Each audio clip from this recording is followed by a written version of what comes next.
Hello everyone, hope you're having a great day. My name is Vince and thank you for joining me for another episode of Secrets of the Trails.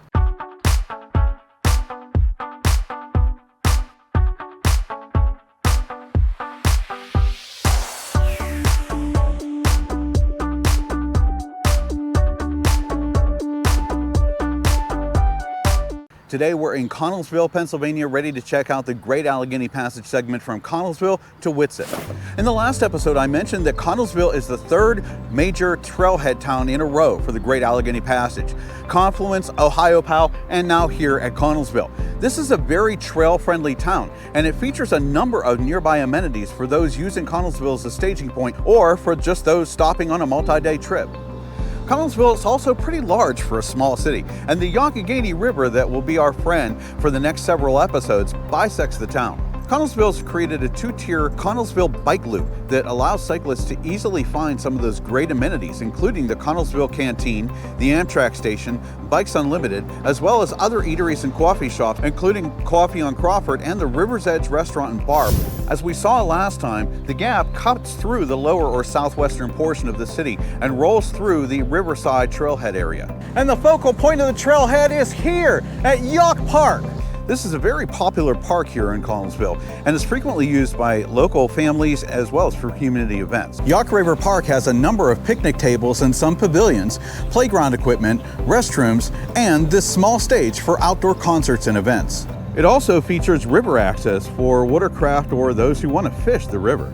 The railroad era is also very important to both the history and the current life of Connellsville. The Western Maryland Railroad, which our trek along the gap has been following from Cumberland, terminated here at Connellsville. It's at this point where the old Pittsburgh and Lake Erie railroads picked up the line, and it's much of this former railroad's bed that we follow pretty much most of the way up to Pittsburgh. That now abandoned truss bridge was once used by the PNLE to cross the Youghiogheny River. These days, the CSX rails run along the other side of the river and are used daily by both CSX freight trains and by Amtrak. There's an official Amtrak station that serves Connellsville on the other side of the river from where we are. But back to the trail, the Gap Trail runs along the main walkway in the park. The official Gap signage is here, that familiar triangle with town and trail maps and some town history. There's also a water fountain, restrooms, and a bicycle repair station here. Oh, and let's not forget this place. This is the Youghiogheny Coffee Company. It's a great spot for handcrafted coffees and snacks, which is typically open part-time on weekends and later weekdays. But if you're riding through, I don't think we figured out how to take a coffee shop go-cup on a bike, but you could probably ask them to pour your drink into one of those secure lid cups or mugs if you have one of those mug holders on your handlebars. Now let's talk about parking, because at the sprawling Connellsville trailhead here, there are two main parking and staging areas, and this is not one of them. If you look at this spot on Google Maps, you'll see that Google designates this park-facing parking area along Torrance Avenue as being Gap Trail access. And I suppose in a technical sense this area is trail access, but in my view it shouldn't be used as bicycle parking or a staging area. It's 26 single file spaces along the riverside of Torrance Avenue here. Don't leave a ton of space for bicycle staging, and in my opinion should just be used for users of the park, non-trail users. The other officially designated parking areas are much roomier. This is what I call the eastern lot. It's the main parking area serving Yough River Park. It's also right at the official Gap Mile 89 location. So if you start your ride here, the segment will measure 15.1 miles point to point. We shave off about 2/10 of a mile if you start at the other lot that we'll talk about in a minute. This parking access is right next to the Comfort Inn, which incidentally is a great spot for multi-day trail users to put up for the night. I understand that they're very bike friendly. This fully paved lot features 15 lined parking spaces aligned in 2 back-to-back rows, with 4 of them designated as handicapped. This lot is easily accessible by taking a left turn from West Crawford Avenue onto North 3rd Street.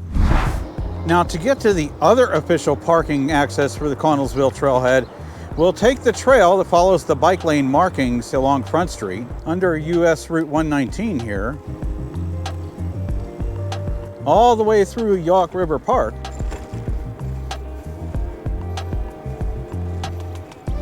up this hill,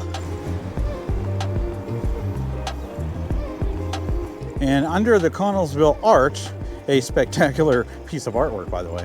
Turn left here onto a little spur by the Connellsville Hiker-Biker Campground. right here to the western lot. This is sometimes referred to as the caboose lot. I like to call it the western lot. It's accessible by turning off Route US 119 into the Martin's Plaza and driving behind Martin's Supermarket. Depending on the time of day, you may be able to smell the chicken coming from their deli. This is a paved lot that has 29 parking spaces in a circle around the central island, featuring that cool public art, and 2 handicap spaces. And the reason why it's referred to as the caboose lot is this really cool old B&O bay window train caboose that's used as a seasonal Connellsville welcome center. Behind the caboose is the Connellsville Hiker-Biker Campground that features this grassy camping area with room for about 20 tents, 4 Adirondack shelters, grills, and picnic tables. A water fountain and toilets are close by, along with additional gap signage and a bicycle repair station here at the end of the spur. And a quick word about the Connellsville Gateway Arch that stretches over the trail here by the campground. It was built with materials from the town's own Youghiogheny Opalescence glass factory and is itself a very cool piece of artwork along the trail. Looking through it from the trail, you can see parts of Connellsville as well as the Chestnut Ridge beyond.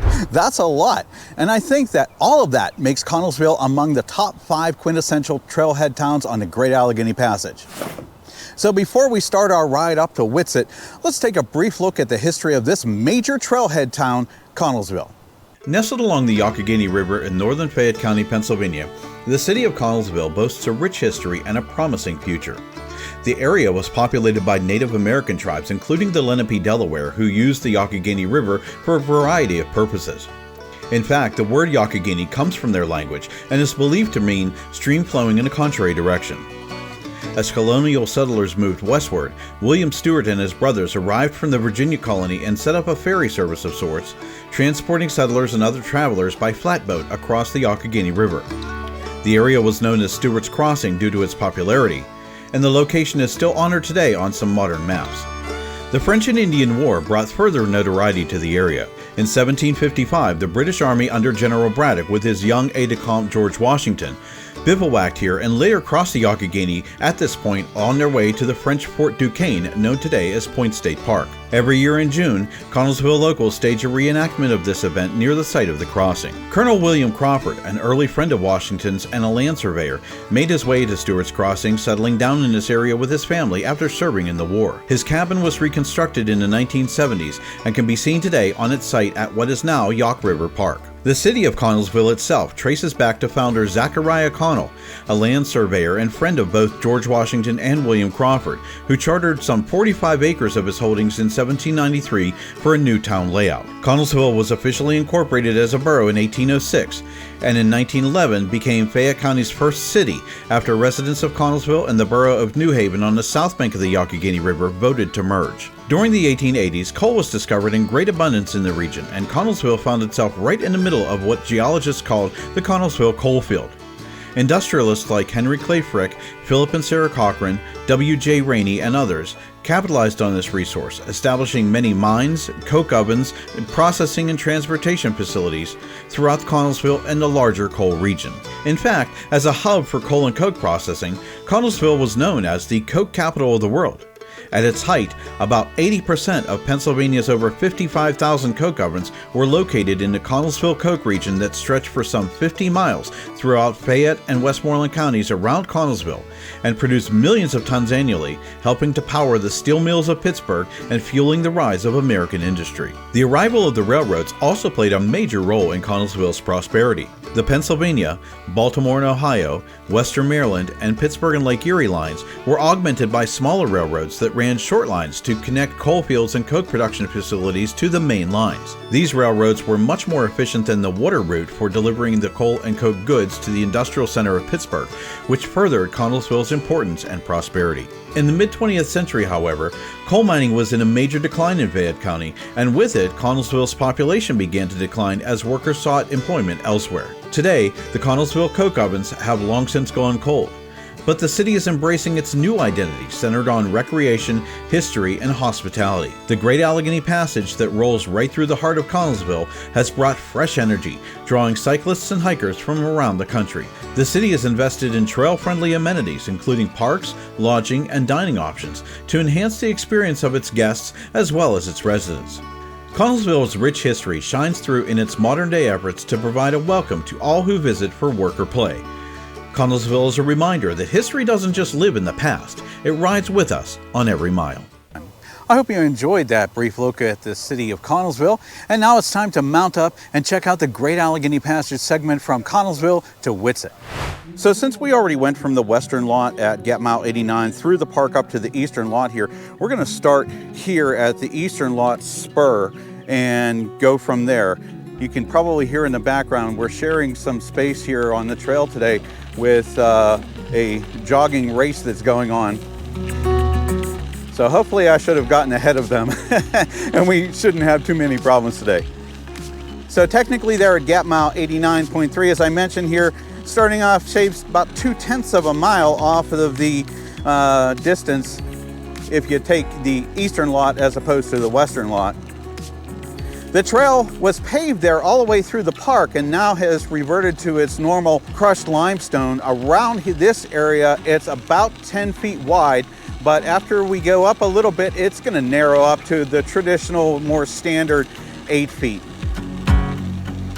It's a little bit of a cloudy day today, but it's pretty nice as far as weather is concerned otherwise. We're going to get some fantastic views of the Youghiogheny River all the way through here, and you'll see some interesting features that I'm going to try to point out. One of them is this. There's a little bit of a island or two here in the middle where part of the river curves off to the side there, as you can see hopefully, and just narrows up a little bit and then comes back to the main body of the river. And come up to mile 90. It's our first mile marker on this segment.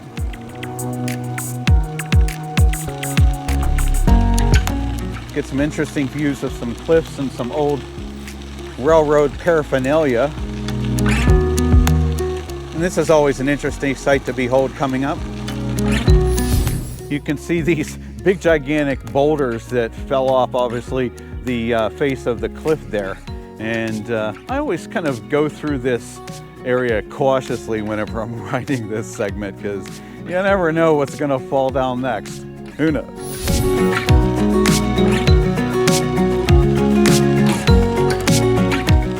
A little over a mile beyond the western trailhead, there's a small spur that leads to the West Yough Bridge. This is a former Pittsburgh and Lake Erie River crossing that was abandoned decades ago and fell into disrepair.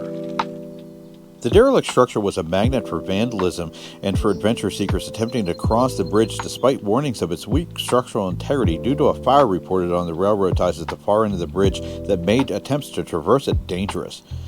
Because of its proximity to the Great Allegheny Passage, the Gap Conservancy worked with local groups to redeck most of the bridge on the trail side, so you can safely walk across the span to a seating area that's built about 2/3 of the way across, where a wire fence bars access to the weakest portion of the deck.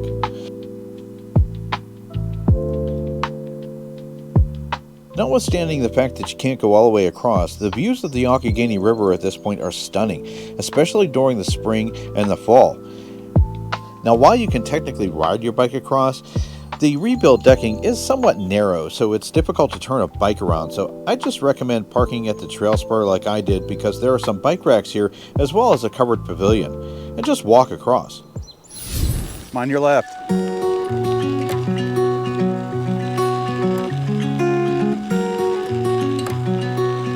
And you can see here that the treadway surface is about 8-9 feet, but here's an interesting sight. Last year, whenever I originally filmed this, I'm going to show you some pictures. There were actually boulders across this crossing. But now the Yough River Trail Council has actually converted all of them to these metal bars that whenever they're not having a race like today that we're trying to beat, will actually have the crossbars in the middle and you can go through the middle. And they've also actually paved these little sections. So that's actually a fantastic thing to have done to get rid of all the boulders. I think that's really great.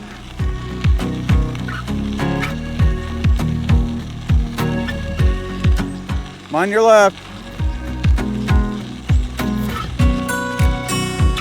Now we've hit mile 91 and we're coming up to, I think, the head part of the pack of the runners today on this race.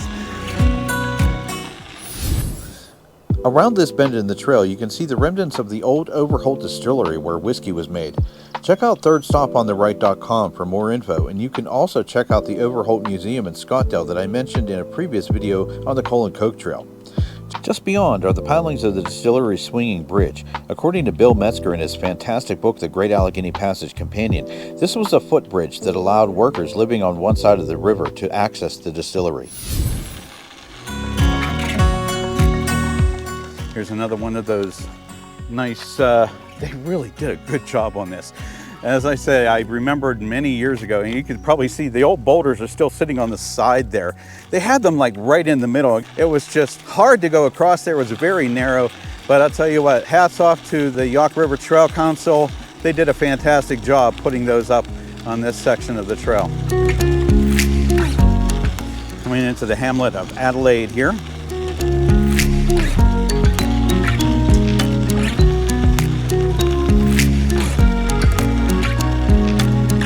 They've actually done a fantastic job of resurfacing this part, because prior to, there were a lot of ruts in this area, so when it rained really hard, it would wash out. The Yough River Trail Council, I think, has done a fantastic job, which is another reason why I wanted to come back and refilm this year. And here on the right, in the village of Adelaide, or hamlet of Adelaide, I guess, whichever one they want to call themselves, I'm not really sure. You guys can correct me if I'm wrong. Is the Blue Canoe RV Restaurant. What? It's the Blue Canoe RV Resort. Just ride cautiously around here during the summertime, because this is actually April and you can tell that it's very busy right now. Can you imagine what it's going to be like in July and August? Now technically there's no stop here for this crossing, but vehicles will cross from one side to the other, so again, just be very careful whenever you cross here. And you know I love interpretive signs. And one talking about Connellsville Coke, right by the RV resort here. And these guys obviously working the race today. Hats off to them. Volunteers, every single one of them. And that's actually what helps make trails like this nice and continually possible, are volunteers. So in your local trail community, if you have an opportunity to volunteer for your local trail, go ahead and do it, because it really is worthwhile.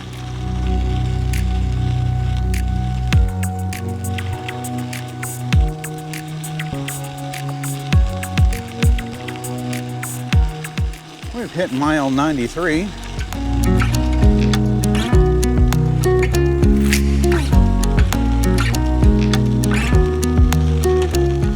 Nice little open area to sit in. That's actually relatively new. But right around here, a little bit after mile 93, we come to the Connellsville Coke Ovens. I'm glad that I'm coming back here to refilm this whole segment, at this time of year, because whenever I came back here in June, this was all covered over and you couldn't see a thing. So these are the remnants of the Connellsville Coke Ovens. These represent some of the nearly 38,000 structures that once covered the regional landscape around the turn of the last century. Local miners unearthed a large lasting seam of high quality coal and baked it in these beehive stone or brick ovens. Check out the blog spot run by Coke Oven Mike for more information about the coke ovens and plants in the area, along with more pictures. I'll post a full link in the description below.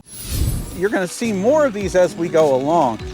Obviously, as I said, during the early spring, fall, they're much easier to see. During the summer, where there's a lot of foliage here, they might be a little bit harder to see from the trail. So if you look through the trees to the river here, there are some bridge piers in the river. According to James Love from History of Fayette County, these are remnants of a railroad bridge built in 1880 by the B&O Railroad to connect this side of the river to the Fort Hill Coke Works that were on the other side.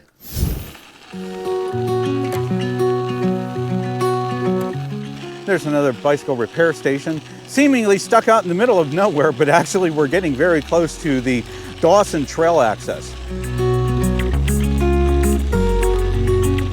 Going up to mile 94, and it's really neat to see all these little islands. Obviously there's nobody there, but these little islands in the river at various points that you'll see along the way, and pretty much almost all the way up to McKeesport.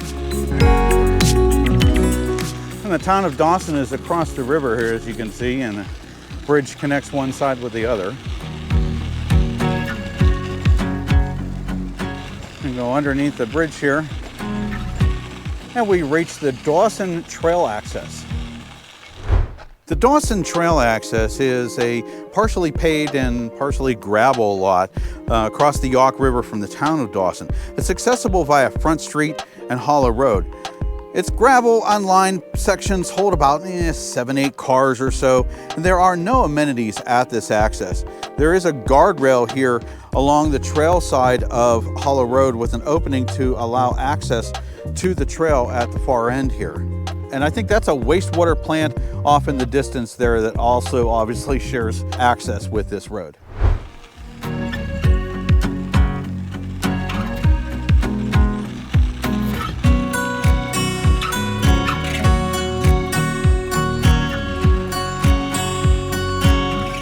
going to come up to Dickerson Run, and right around here you actually want to take a quick look to your left, otherwise you might miss it. Over there on the left is the remnant of the old Dickerson Run roundhouse. It was used by the PNLE until the line was decommissioned. Depending on the time of year and the foliage, it may be difficult to see. So I broke out my drone to kind of give you a little bit more of a bird's eye view of it here.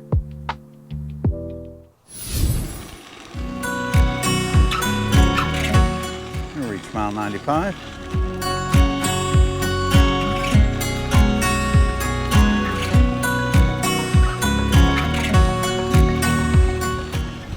And the wind's starting to pick up a little bit. The sun's starting to peek out a little bit again. It's kind of going in and out this morning. I'm coming up to another set of barriers.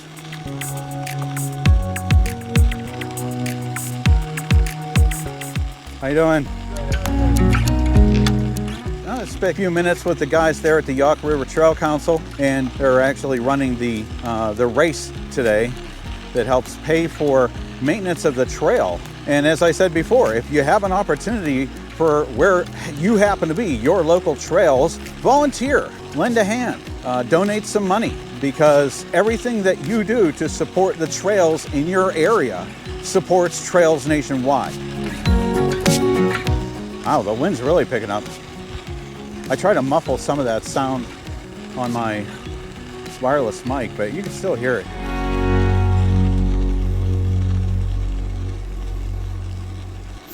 We get a view of some different streams that come across the gap that flow into the Youghiogheny. This is Furnace Run, and you can see it's got a pretty decent amount of water in it today. And as usual, all the way along the gap, you'll see these covered benches, covered seating areas at nice strategic points too, because then you can actually sit, take a break, keep on going, take a break, keep on going. Unless you got an Aventon e-bike like me, I could probably go about 60 miles on one battery. Thank you, Aventon. Oh, shameless plug, free publicity. How dare you? But I will tell you, I got this Aventon e-bike, the level 2, about a year and a half ago or so, almost 2 years ago. I will never look back. This is such a fantastic e-bike. It holds up very, very well. Mile 97. It's going to be a really weird day sun-wise.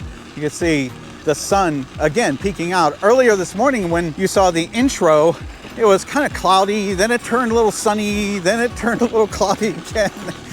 It's actually nice. I think it's about 70, 71 degrees out here right now. Fantastic day to come out and bike. And you know what I'm gonna say, don't you?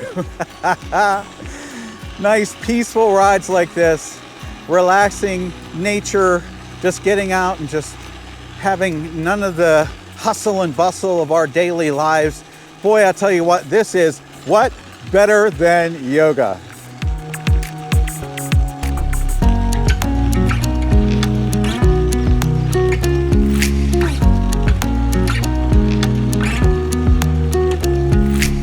And at mile 98.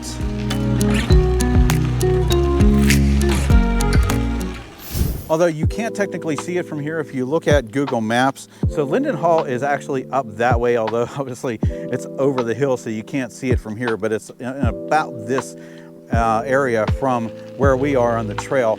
That's a large banquet facility, and actually had a friend of mine who had a wedding in there some years ago that I was invited to. So it's a pretty nice place.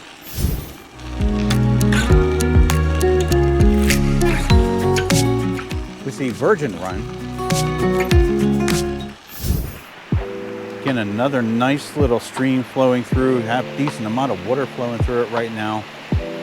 Nice peaceful area. They have a covered seating area next to it, and you can just come out here. You want to take a break at this spot, just relax, commune with nature.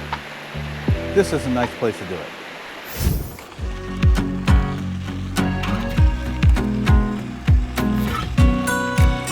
One nice thing that they've done here, because of the sheer drop off, you can actually see there's some spots where they have fencing to help us from tumbling off into the river.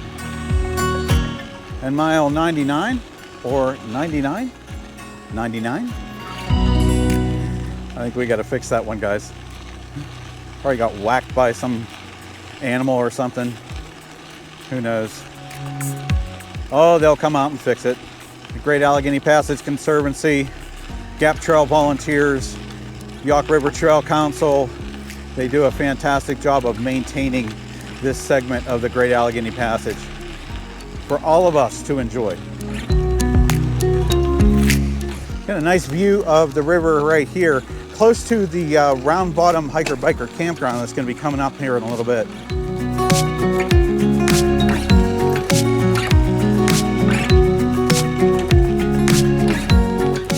Another little stream here called Slush Run. And right at this point here too, Gap Mount 99.6, and this is the Round Bottom Hiker-Biker Campground. So this is the Round Bottom Hiker-Biker Campground. It's a spacious camping area, reportedly with room for over 100 tents and a few Adirondack-type shelters, 2 fire rings, grills, picnic tables, and some free firewood available, at least according to gaptrail.org. And there's also a toilet on the other side here, and it looks like they're actually going to be building some of the covered seating areas, because there's one laying there and one laying there. It looks like it's just all ready to assemble. I feel that we're going uphill, a little bit of an upslope. Did some repair on this hill some time ago. And mile 100. If you're going all the way through to Pittsburgh, you've got about 50 miles to go.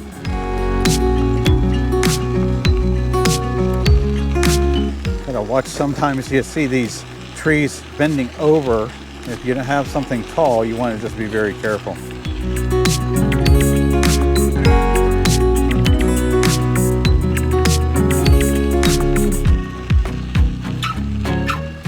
And coming up to mile 101.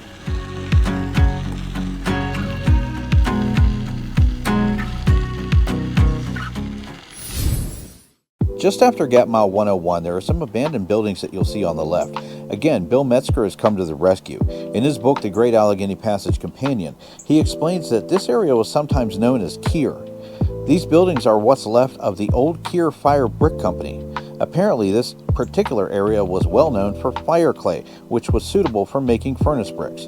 According to Metzger, workers dug the fire clay in Kiln Digging Hill that's right behind this now long abandoned plant.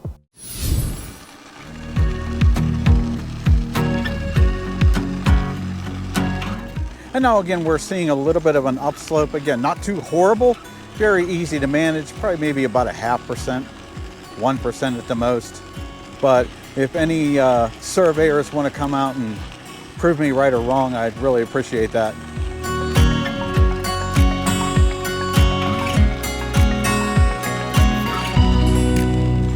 In the little village of Layton across the river there, this is Washington Run. But right here at mile marker 102 is a small parking area. If you look at this on Google Maps, it'll show up as Great Allegheny Passage parking, though it's not technically listed on the gaptrail.org website as a parking access. It's accessible by turning off Layton Road. Now this gravel lot can hold maybe about 6 to 7 vehicles, but as you can see, there are no other amenities at this access. So just past the parking area at Layton, this is the Layton Bridge that crosses the Youghiogheny River over the trail and connects to the Layton Tunnel, which is just on that hillside over there. It's a Pratt truss style bridge that was built in 1899 for the Washington Run Railroad, but the bridge and the tunnel were abandoned in 1931. They were later converted to single lane automobile use. The PA Department of Transportation had plans to close the bridge in 2024 for repairs, but I don't think they've actually done it yet because there's somebody going across the bridge right now.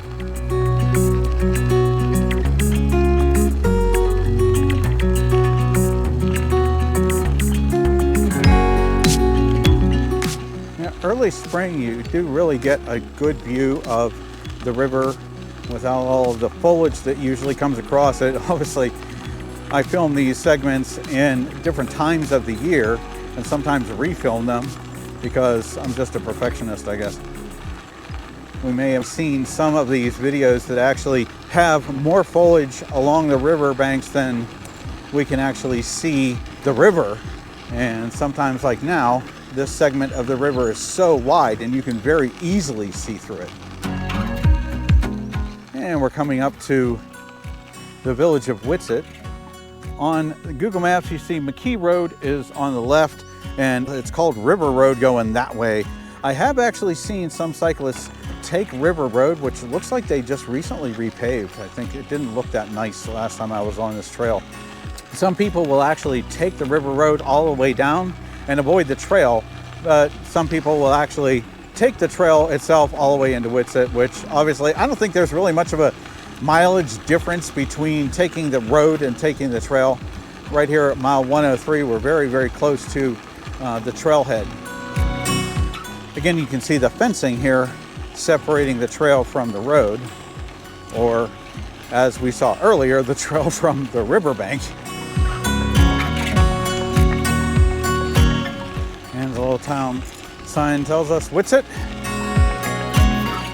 You can see the treadway narrows up a little bit here. It's about 5.5, 6 feet.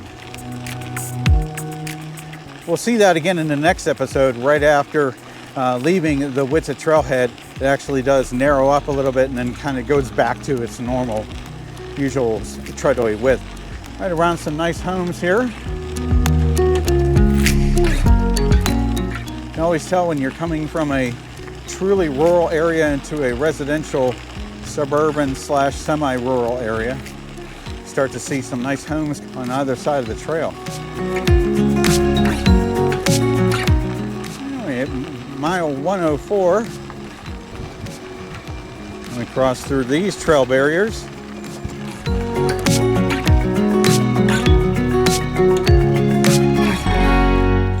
And we've reached the village of Whitsett and the Whitsett trailhead. So we've reached the Whitsett trailhead here at Waste Memorial Park. I hope you enjoy taking a look at this Great Allegheny Passage segment from Connellsville to Whitsett.